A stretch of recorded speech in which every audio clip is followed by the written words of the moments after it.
Guys, ito akin na yung pinirito ko. Alay ko na rin yan. Yan. O, sa ibabaw. Ma, akin na lang yan. Magtira siya. Akin na lang yan. Mamaya na. At saka ito. Yan, yan. Yan. Alay ko na ito sa apoy.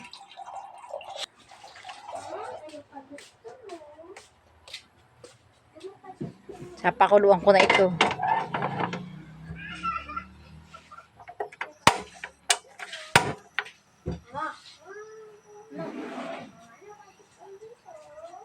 Nakataas. Oh. Yan, titakipan ko na muna. Mamaya pa kukuluin laang at ito'y luto na.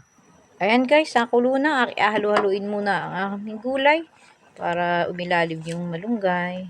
Ay! Nahulog na. Nahulog ang takip.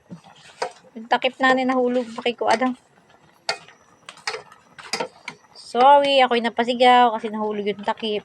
Nabasag.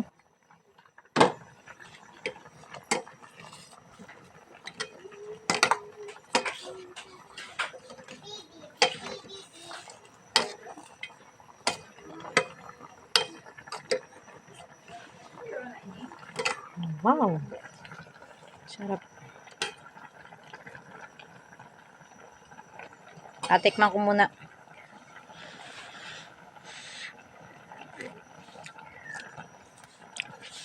Yan, tama na yun. Ang alat at saka yung kanyang sabaw. Nanay ko naman. Yan guys, luto na ito. Oh. Wow, sobrang sarap. Ang tinikman ko na ay talagang napakasarap. At napakasustansya at napaka-healthy.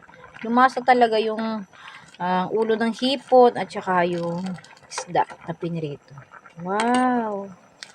Yan guys. Oh. Thank you Lord for the blessing.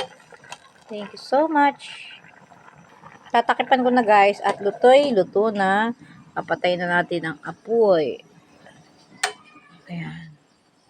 Ito na guys at luto na oh. Una mo ko munang sinandukan ay si Talia. At ang agawin ko, hindi naman siya nakain kasi ng gulay. Kunin ko lang ay, ito kinuhaan ko na ng kanin. Kunin ko lang ay sabaw. Ayan. So, ilalagay ko dito yung sabaw.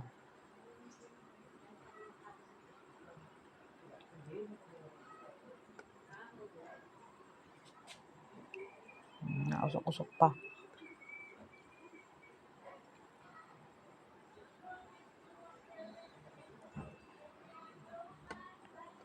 Kaya ako nagaluto ng ganito para may sabaw. Tsaka sa kanya ay sa prito.